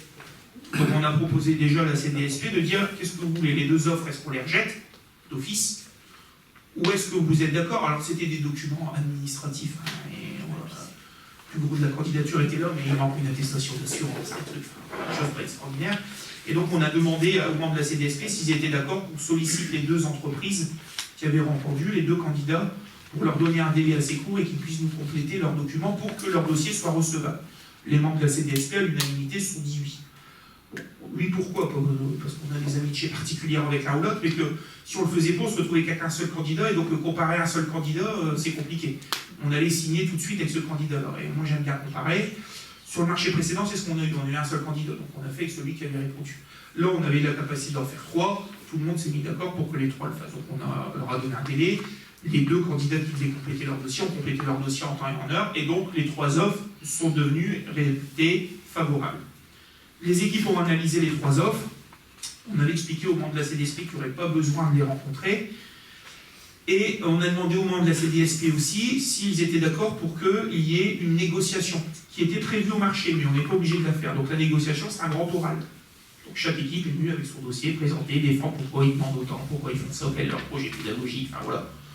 Une présentation de leur dossier et de leur candidature. On a reçu les 3 candidats sur une journée, 2 heures à peu près par candidat, 1h30 à 2 heures par candidat.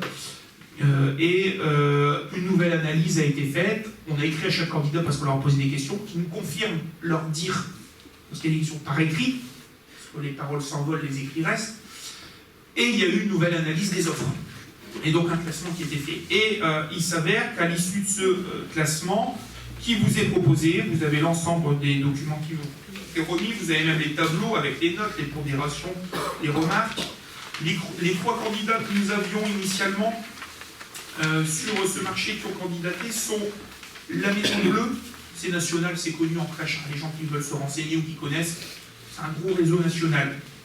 Vous aviez ce qu'on appelle les îlots, c'est l'îlot Marmot, c'est le sortant, mais qui a changé de nom, il a créé une sous-société par crèche, enfin, c'est du montage d'entreprise. Et vous aviez un 3e candidat qui s'appelle Léo Lagrange, c'est très connu Léo Lagrange. Ils ont l'habitude depuis des années de former des jeunes au BAFA, ils font des colonies de vacances, ils gèrent aussi des crèches, donc c'est connu. À l'issue des oraux, de l'analyse des candidatures et des présentations, il y a un classement qui a été fait avec des critères techniques et des critères financiers. 60% de la pondération, c'est sur des critères techniques, 40% sur le prix. Et il s'avère que vous avez eu le classement suivant. La Maison Bleue a eu un total de 101 sur 33. Les îlots 90 et Léo Lagrange 124 sur 16. Ce qui fait que vous avez un classement qui vous fait que le premier est donc l'entreprise qui va remporter la DSP et Léo Lagrange avec 124,16. Le classement, la deuxième, c'est la Maison Bleue, mais comme il y a besoin qu'une seule société rejetée. Et le troisième, c'est les îlots à 90. Pour ce qui vous est proposé ce soir, je pense que vous avez tous lu un petit peu le résumé, les tableaux qui vous ont été proposés avec les remarques des uns et des autres. C'est bien vouloir valider l'attribution de cette délégation de service public à Léo Lagrange, de faire ce choix-là, de m'autoriser en tant que maire à signer l'ensemble des documents du marché et de soumettre la délibération au contrôle de légalité sans aucune difficulté, puisque c'est une passation de marché qui est quand même assez lourde pour une durée de 3 ans. Le montant total du marché sur les 3 années, c'est 3 538 965. Hein, donc on n'est pas sur des petites sommes. C'est pour ça que c'est important. 1 million, il y a 3 crèches à faire tourner, hein, donc 1 million d'euros par an. Regardez les équivalents, les ETP, les fournitures, c'est eux qui payent le gaz, l'électricité, enfin voilà. Tout ce qu'il faut, on leur délègue. Voilà. Ils nous payent des loyers d'occupation à Kiel-Rochin, à Crépin, parce qu'il appartient à Crépin, et je crois que la crèche du centre, elle appartient, c'est dans les murs de SCH. Donc voilà les différentes situations. Est-ce que, peut-être Frédéric, puisque c'est dans ta délégation, est-ce que tu as des remarques complémentaires? Peut-être des membres aussi de la CDSP qui étaient là, on leur avait fait une première présentation avant négociation. Je pense que mes propos correspondent à ce que vous avez entendu et ce qui vous a été présenté. Peut-être Frédéric, quelques compléments si tu as, oui. C'est bon. Merci monsieur le maire. J'ai pas trop de choses à rajouter parce que vous avez tout dit. Donc, j'ai assisté donc, à toutes les réunions, j'ai assisté aussi quand on a reçu les candidats. La seule qu'on a retenue, Léo Lagrange, c'est celle qui me paraissait déjà le plus appropriée, le mieux organisée, on va dire. Donc, non, j'ai rien d'autre à rajouter. Je pense que oui, il y avait d'autres membres. Ça se sentait déjà avant la négociation. La qualité de service. La qualité de service était nettement mieux chez Léo Lagrange. Voilà. Je suis pas, voilà. On est sur des établissements sensibles. Hein, alors on pourrait toujours faire plein d'économies, mais bon, faire d'économies sur les gosses et les papy-mamies, c'est pas le genre de choses. C'est mon avis personnel. Je pense que les crèches, les crèches et les EHPAD. Ces dernières années, on en a entendu souvent parler, mais pas dans le bon sens. Avec les gamins maltraités, parce qu'il n'y a pas d'argent, pas de matériel, du mauvais encadrement. Dans les EHPAD, c'est exactement la même chose. Donc voilà, j'engage ma responsabilité pénale personnelle, du moins jusqu'à la fin du mandat, au prochain mandat, ça c'est wait and see. J'engage la responsabilité de la commune, j'engage celle de mon collègue à Crépin. Bon voilà, et j'ai pas envie d'avoir des problèmes ou ce genre de choses. Donc vaut mieux avoir un candidat qui est sérieux et qu'on puisse. Alors les trois sont sérieux, ils savent faire, on n'est pas en train de dire qu'il y avait des rigolos dans le lot, c'est pas ça du tout. Mais on a quand même eu un dossier bien costaud et bien détaché, qui se détachait quand même des deux autres sur la présentation et surtout sur l'appréhension du travail. Alors il y aura quelques évolutions le prochain. Les horaires vont être un petit peu étendus le matin. À l'heure actuelle, je crois que c'était 8h30. On descend à 8h ou 7h30 ou 8h 7h30. Donc ça coûte un petit peu plus cher à la ville, mais on génère un petit peu plus de recettes puisqu'on augmente les Hauts-Lagrange propose de payer plus de redevances. Donc un loyer plus important. Donc finalement, bon an, mal an, il y aura une petite augmentation pour la ville, mais qui ne sera pas forcément beaucoup plus importante puisqu'elle est compensée par une recette complémentaire liée à la redevance d'occupation. C'est intéressant aussi pour les personnes qui travaillent. Oui, exactement. On avait beaucoup en fait, quand on a fait un petit sondage, on avait des remarques de gens qui travaillaient et qui commençaient assez tôt, qui nous disaient, bah nous, 8h30, c'est pas possible qu'on ait déjà ouvert. Donc, l'idée, c'était de dire, on retouche le matin. Il n'y avait pas forcément de besoin le soir. On nous a pas dit, voilà, le soir, il y a besoin de faire des horaires. Vous savez qu'il y a des fois des crèches 19h, 20h, parce qu'il y a des gens qui bossent, postés, ils ne peuvent pas. C'était dans le sourcing qu'on a fait sur les besoins de la population, ça paraissait pas. Par contre, il y avait clairement un besoin sur Quiévrochin. Ça se faisait déjà sur Crépin, je pense. Dans le marché sortant, Crépin, oui. Mais pas chez nous. Donc voilà. Pourquoi? Parce qu'à l'époque, le choix, ça avait été de dire, bon, peut-être qu'il n'y a pas forcément tant de personnes que ceux qui ont besoin à 7h30. Si on propose à Crépin, comme c'est le même prestataire, la personne qui a droit, il aurait écouté, ne mettez pas au Quiévrochin, mettez-le Crépin, on peut la dire on est le même prestataire. Donc voilà. Sauf qu'en fait, on se rend compte que on n'arrive pas à couvrir les besoins avec l'ensemble des berceaux ouverts à Crépin. Donc on ouvre aussi à 7h30 chez nous. Et aussi, donc, Léo Lagrange prévoit aussi 10 embauches sur les 3 crèches. Oui, également. Donc des renforts d'équipe. Ça, c'est leur analyse. Pour eux, il va y avoir besoin d'encadrement complémentaire. 10 embauches. Ça veut dire quoi? Aujourd'hui, c'est sous-estimé ou c'est eux qui surestiment? Bon, voilà, je ne vais pas faire de truc. Il y a peut-être des gens qui bossent dans le social ou dans ces domaines-là. Je pense que travailler dans des services qui sont sous-dotés quand on fait du social, vous devez savoir ce que c'est. Ce que ça a comme usure physique et psychique. Voilà. Et les risques qu'on a sur les gosses ou les personnes âgées ou des personnes en situation de handicap ou quoi que ce soit. C'est quand même significatif. Est-ce que vous êtes... pas d'augmentation de tarif, ça a été négocié, le tarif ne bouge pas d'1 € pour les parents. Alors forcément, s'ils mettaient leurs enfants 5 heures et qu'ils se disaient, maintenant je peux mettre un 7h30, j'ai 1 heure de plus, ça sera 6 heures, il y aura 1 heure de plus de facturé, mais en tout cas, le tarif horaire n'est pas augmenté. Est-ce que c'est bon pour tout le monde? On valide bien ça, Léo Lagrange, on valide le rapport, impeccable, je vous remercie. Vous avez une délibération suivante, c'est une affiliation du syndicat mixte du SCOT Sambre-Brénois au CDG. Bon, rien de spécial, je ne participe pas au vote parce que je suis administrateur du CDG et je laisse Corinne Cachemary mettre au bout. C'est bon. Voilà, ça fonctionne. Donc, est-ce que vous êtes tous d'accord pour accepter cette demande d'affiliation au CDG? Vous êtes d'accord? Merci à vous. Nous avons ensuite une motion de soutien à l'action des sapeurs-pompiers volontaires. On a été saisi par l'Union départementale des sapeurs-pompiers volontaires 59. On en a 2 dans la salle ici. Un volontaire et un double statut, pro et volontaire en plus. Notamment sur plusieurs revendications. Alors, vous connaissez peut-être mieux que moi si vous voulez parler vite fait. Nous, on en a déjà discuté, Fabrice. La NPFR, le décret qui n'a pas été publié. Globalement, c'est des questions de cotisation de retraite aussi qui doivent être revues. Et des fois, des difficultés de financement des SDIS, où il y a des coûts qui augmentent, comme partout. Et des financements qui stagnent, parce que c'est globalement les départements qui financent les SDIS, et que les départements sont aussi dans des difficultés financières, donc n'ont pas la capacité de mettre plus aux SDIS. Je ne sais pas si vous voulez dire un petit mot là-dessus. Bon, pour expliquer vite fait. On prend le micro parce que sur l'enregistrement, on t'entendra pas si. Vas-y. Salut. Non, c'est devant. Ouais, c'est bon. Vite fait pour parler, en fait, c'est la PFR, c'est une genre de retraite pour les volontaires qui est attribuée au bout d'une certaine année de prestations chez les volontaires. Donc à partir de 15 ans, on a une certaine somme, 20 ans, 25 ans. Et ça, c'est fait pour perdurer le volontaire, parce qu'on se rend compte qu'il y a de plus en plus de volontaires qui ne font que 5 ans et qu'ils arrêtent. Donc en fait, c'était une demande qui a été faite depuis longtemps de garder cette PFR parce qu'apparemment il parlait de la supprimer. Donc là, ça a été validé, ça doit être signé.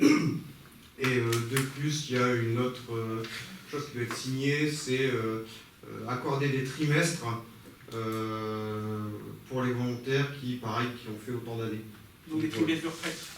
Est-ce que tu as il n'y a rien à cacher, il n'y a pas de... Mais est-ce que vous avez une idée des sommes et du nombre de trimestres par rapport au nombre d'années? Parce que les gens ne se disent pas, ils vont avoir 1000 balles de retraite tous les mois. Donc, déjà, ça a même baissé parce que ce qui était prévu, c'est au bout de 15 ans donner 3 trimestres et tous les 5 ans redonner un trimestre. C'est-à-dire qu'au bout, au maximum, on gagnait 1 an. Suite au congrès départemental qu'il y a eu, donc le ministre a juste dit que donc il a baissé, il a dit qu'il accordait, et là ça serait pas au bout de 10 ans, parce que ça doit être au bout de 10 ans on va avoir 3 trimestres, là ça sera au bout de 15 ans on aurait un seul trimestre, et tous les 5 ans on aurait un trimestre avec un maximum de 9 mois.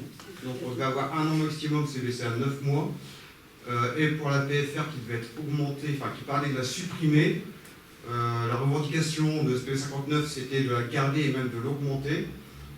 Parce que c'est, alors je vous dis clairement, pour 15 ans, ça doit être, je ne vais pas dire de bêtises, mais pour 15 ans, c'est 1000 et quelques euros par an. D'accord? Pour 15 ans.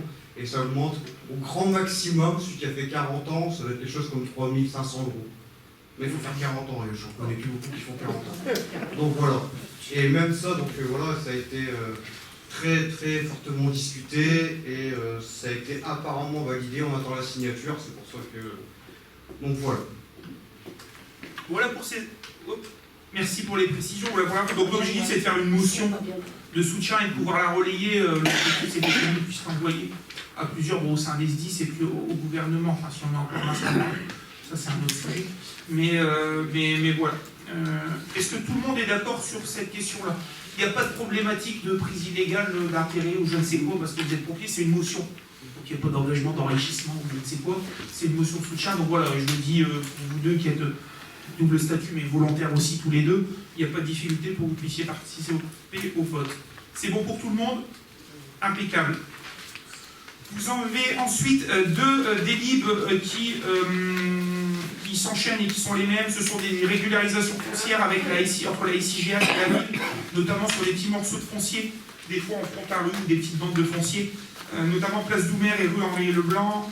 La SIGH cède à la commune la parcelle AE 751, 27 mètres carrés, AE 755, 9 mètres carrés, AE 753, 8 mètres carrés, et à l'inverse, la commune de Quibrochat cède à la SIGH la parcelle AE 758, qui sera renommée nouvellement parce qu'il y a une DP en cours, de 15 mètres carrés dessus. Bon, vous savez, à chaque fois qu'on fait des opérations d'aménagement dans les quartiers, soit la SIGH ou soit la ville qui aménage l'espace public, on se pose et on regarde comment étaient les limites communales. On a encore pas mal de problèmes dans la commune. Il y a encore pas mal d'endroits où il y a des trottoirs qui appartiennent aux riverains, jusqu'à la moitié de la rue, ou à l'inverse, le riverain débordé, enfin bon, soit.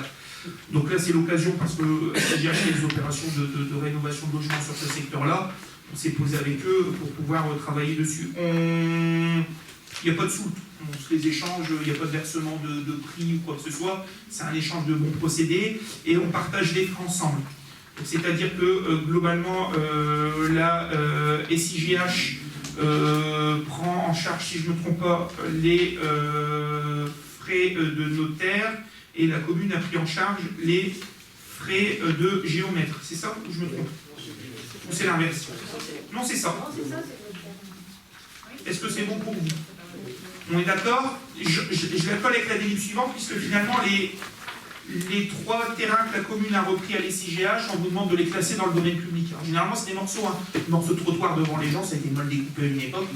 Donc, on récupère, et une fois qu'on a récupéré, comme c'est sur l'espace public, on le déclasse, on le passe du domaine privé communal à l'espace public. Vous voyez, c'est des parcelles cadastrées, donc privé communal, et elles passeront dans le domaine public. Pas de difficulté non plus là-dessus. Impeccable, je vous remercie. Nous avons une délibération suivante qui est toujours liée aux affaires immobilières, c'est la libération de clôture de la concertation préalable pour la définition des zones d'accélération pour le renouvellement d'énergie. Nous avions délibéré l'année dernière, en 2024, pour définir 2 zones sur la commune qui seraient en capacité d'accueillir des installations liées au développement des énergies renouvelables. Bon, on ne va pas se mentir, c'est une question de panneaux solaires. au sol. Nous avions été interrogés par l'État et l'agglomération sur le sujet, on devait recenser, il y a des communes qui ont mis, il y a des communes qui n'ont pas mis. Nous avons ciblé 2 zones. Une première parce qu'un porteur de projet privé, c'est un terrain privé, c'est un porteur de projet privé, c'est les anciens terrains de BSLT, rue Jean Jaurès, vous devez voir en face de la Cité du Corbeau, qui appartiennent à un privé, et ce privé-là travaille avec un groupe qui veut développer l'installation de panneaux photovoltaïques au sol. Avant d'avancer, on les avait rencontrés à l'époque avec Cathy Brulin qui était DG, puisque c'est situé en zone inondable, et l'installation est compatible avec la zone inondable, mais il faut prendre en compte le fait qu'il faut remonter les installations techniques. Donc en fait, ils mettent des pilotis, puis les panneaux, peut-être au lieu d'être à 1 mètre du sol, ils sont à 2 mètres du sol, comme ça s'il y a de l'eau, les câbles sont en hauteur, tout passe en hauteur, comme ça s'il y a de l'eau, l'eau reste en dessous. Donc avant d'avancer et d'aller faire n'importe quoi, leur dire oui, ça serait bon pour vous, et de délibérer ici, on avait vérifié la compatibilité. Première chose, ça aurait un double intérêt, bon, écologique, mais aussi un intérêt sur le site qui est bourré d'amiante au sol. Il y a une vingtaine d'années de ça, les gens du voyage étaient arrivés un dimanche après-midi et avaient démantelé le reste des bâtiments au chalumeau. Et les tôles, les toitures, c'était des tôles soit en verre, soit en amiante. Donc il y a de l'amiante partout au sol. Donc l'entreprise qui reprend le projet, elle est obligée de dépolluer, donc elle fait un gros nettoyage d'amiante. À l'heure actuelle, c'est un gros débordement de rivière que ça part, l'amiante elle part dans la rivière, pour soit clair. Alors c'est la responsabilité du propriétaire, mais il y a une vraie difficulté dessus. Donc si on arrive à faire que ce projet-là, c'est pas la ville qui a la main dessus, mais que ce projet-là puisse avancer, on se retire un caillou aussi dans notre chaussure, bon, le propriétaire d'une part, mais nous aussi. Parce que même si ce n'est pas notre responsabilité directe, c'est pas nous qui avons mis de l'amiante et qui laissons faire le fait qu'il y ait de l'amiante, on dort quand même pas bien quoi. Enfin, sur ce genre de choses. On dit merde, on a notre conscience sur ce genre de choses, on plante des arbres, mais d'un autre côté, on laisse de l'amiante partir dans la rivière sans rien dire. C'est pas très malin. Le deuxième site qu'on a retenu, c'est un site qui est situé en zone N polluée. C'est ce qu'on appelle la zone La Brasserie. C'est l'arrière des maisons rue Jean Jaurès. Alors c'est un carré qui est situé à l'arrière des maisons rue Jean Jaurès, rue de la Gare à l'est, rue des Hauts-Bois, donc il y a le collège, il a le dit, et la nouvelle cité entre Crépin et Pierre-Rochin à l'arrière. Il y a un grand espace à cet endroit-là, qui est en zone naturelle polluée. C'est une ancienne friche industrielle aussi. Donc elle aussi, on l'a fléchée. Pourquoi? Parce qu'on avait eu des porteurs de projets qui étaient déjà venus nous voir et qui voulaient installer aussi des panneaux photovoltaïques. Alors il n'y a pas de problématique d'inondation. Les problématiques de pollution, c'est quelques pollutions concentrées qui sont des anciennes activités industrielles qu'il y avait pu avoir, mais moins dangereuses et moins problématiques que sur l'ex-BSLT. Et surtout, Crépin, depuis quelques années, a un projet aussi de panneaux photovoltaïques sur ce secteur, juste en face, en fait, le long de Bombardier. Et donc les promoteurs sont assez intelligents parce qu'il faut aller se reconnecter à la centrale, notamment celle de Carouble. Et ils disent, bon, tirer un câble, que si c'est pour faire un site ou 2 sites, c'est le même câble. Donc autant faire 2 sites, au moins on rentabilise les travaux d'infrastructure. Donc c'est pour ça que cette zone les intéressait. On a refusé, je le dis ici, de valider des secteurs en zone agricole. Voilà. Il y a des secteurs où ça se fait. On a déjà rendu assez de terres qui étaient prévues à l'urbanisme, à l'agriculture. On ne sait pas de quoi demain il fait. On parle de réchauffement climatique, on parle de nourrir la population et de s'approvisionner localement. On parle de préserver la polyculture élevage sur le territoire. Je me vois mal aller défendre ce genre de sujet et parallèlement dire bon allez c'est open bar dans les toitures ou dans les champs, on cultive plus rien, on met des panneaux photovoltaïques, alors qu'on a des hectares et des hectares de friches qui elles sont déjà organisées pour accueillir ce type d'aménagement. Donc on ne les a pas inscrits volontairement. Donc ces 2 zones ont été reprises. Il fallait mettre une consultation, on les a validées ensemble l'année dernière. Il fallait consulter le public. Le public a été consulté du 17 juin au 17 juillet, avec plusieurs publications, un registre d'enquête publique, des annonces qu'il y a eu dans le journal sur les moyens de communication de la ville, et la participation, nombre total d'observations ou de personnes reçues, 0. C'est que ça dérange personne. Voilà, c'est tout. Ah voilà, bah. Ça peut être une centrale nucléaire ou une prison. On a déjà eu, bon, voilà. Mais de prison, hein, pas de centrale. Mais de ces sujets qui sont souvent un petit peu plus discutés, où il y a plus de visites dans le cadre de l'enquête publique que ces sujets-là. Donc l'objectif aujourd'hui, c'est que dans la suite de la procédure, on a été relancé par les services de l'État, puisque plusieurs communes de l'Aglo ont fait la même démarche que nous, mais n'ont pas validé la clôture de la concertation. Donc l'objectif, c'est de valider la clôture de la concertation et de transmettre à l'Aglo, puisqu'après, il y a un débat au niveau intercommunal. Comme l'agglomération porte les projets, la compétence urbanisme, il va falloir changer les règles d'urbanisme pour ces zones, parce qu'elles seront en N polluées, mais le N pollué ne permet pas l'installation de panneaux photovoltaïques. Donc ils vont faire évoluer le PLUI. Donc étape suivante, ça part à l'Aglo, il y a un débat, et on fait évoluer le PLUI. Il y a pour moi encore 12 à 18 mois de procédure. facile, avant que ça puisse être ouvert et avancé. Mais il faut qu'on délibère aujourd'hui. Est-ce que c'est OK pour vous? Je ne peux pas être beaucoup plus clair, sinon on va être dispo s'il y a des questions. On peut le valider à l'unanimité, c'est très bien, je vous remercie. Vous avez une délib pour l'allocation des chalets pour le marché de Noël, comme d'habitude, gratuité pour les associations dont le siège est à Quai-Rochin, 30 € pour les associations extérieures, 30 € pour les artisans, commerçants ou un particulier qui fait des choses qui est domicilié à Quai-Rochin, et 50 € pour un commerçant ou un artisan extérieur. On n'a rien changé. Rien de spécial. Très bien. Merci à vous pour votre confiance. Vous avez ensuite, c'est du classique, la convention de mise à disposition du complexe d'accorderie au conseil départemental pour que le collège puisse venir occuper des créneaux. Ils vont nous prendre 769 heures sur l'année scolaire 2025-2026, un coût horaire de 14 € et donc on va leur facturer cette occupation de 10 766 €. C'est bon pour tout le monde, pas de problème. C'est à l'unanimité, je vous remercie. Vous avez de la tarification pour le concert cubial de début d'année, donc le samedi 24 janvier, même organisation que d'habitude, vous avez un tableau avec des préventes jusque la veille, un tarif qui est chinois moins de 12 ans et plus, et un tarif extérieur moins de 12 ans et plus. Et vous aurez des ventes sur site qui seront beaucoup plus chères. Le principe de la prévente, c'est que ça coûte un peu moins cher, mais au moins on sait un petit peu la jauge de personnes qu'on aura. Et s'il reste de la place, le jour sur site, on refait de la vente, mais avec un tarif un petit peu supérieur. C'est ce qu'on fait dans les concerts, les spectacles classiques, on n'a rien inventé, mais voilà. Est-ce que c'est bon pour tout le monde? C'est voté à l'unanimité, je vous remercie. Vous avez les modalités d'organisation et de facturation pour la sortie du marché de Noël à Cologne dans le cadre du jumelage avec la commune de Mirmenich. Ça se déroulera le samedi 20 décembre. Départ 8h de la place Roger Salomon, retour vers 22h. Il y a plusieurs tarifs qui sont positionnés. 15 € pour les adultes résidant dans la commune, 30 € pour les adultes extérieurs à la commune, 8 € pour les enfants de moins de 12 ans dans la commune. Alors adultes, c'est à partir de 12 ans, hein, c'est 12 ans et plus. Quand on dit adulte, c'est pas 18 ans. 15 € pour les enfants de moins de 12 ans extérieurs à la commune. Priorité d'inscription qui est chinois, bien sûr. Et s'il reste de la place, on ouvre aux extérieurs qui sont mis sur liste d'attente. Je ne sais pas s'il y a des remarques particulières. Non, pas de remarques particulières. On le valide ensemble, c'est très bien. Vous avez eu des adhésions, SIDEN, SIAN, tout est repris dans le tableau, des nouvelles communes qui adhèrent, je pense pas qu'il y ait de remarques particulières. C'est bon pour tout le monde, on les accepte. Vous avez une convention entre la ville de Quai-Rochin et l'ancienne métropole pour des prestations de services informatiques. Si on a besoin, on a un prestataire informatique, mais on a un catalogue. On signe, si on n'a pas besoin, ça ne coûte rien. Si on a besoin, au moins, on peut aller chercher dedans. C'est M. Larsin qui signera, parce qu'on ne peut pas, ni moi, ni Jean-Marc, ni Corinne, d'habitude on est le premier adjoint, mais elle est aussi à la donc c'est pas possible. Du coup, on vous propose de tout valider, d'autoriser M. Larsin à signer. Est-ce que c'est bon pour vous? Eh bien, je vous remercie. Bonne soirée à toutes et à tous. Nous allons clôturer cette séance.